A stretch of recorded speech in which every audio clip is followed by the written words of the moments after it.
Hi, Michael Gaffney here. We're wondering what you do with these big, I call genie in the bottle. These are large containers that we would do for events, hotel lobbies, weddings. So how do you handle it? I'm going to start with, you know how I love to do fast designs. We start with a bunch of equisidium. It grows along the highways of Wisconsin.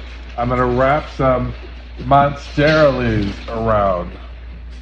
Think of Monster, that's how you'll always remember them. They're very large. So I'm just going to sort of collar it around with some Monstera. I'm going to show some up high. Switching hands, I'm going to show another one. I've got 5 Monsteras going into here. And I'm simply going to drop it into my container carefully and quickly. Look at that. I'm halfway done already. Straighten this up. Play with it a little bit. So there is my Monstera leaves added.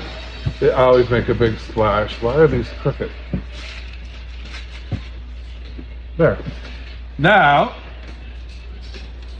I'm going to add the focal point. Some big juicy white Casablanca lilies.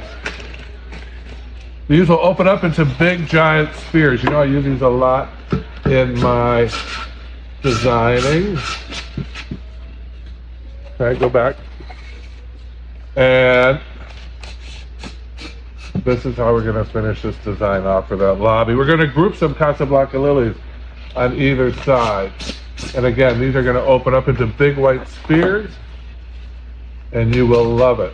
Now, reasons my flowers stay alive for weeks at a time. Number 1, buy good flowers. You have to have a source to buy your flowers in a good location. Number 2,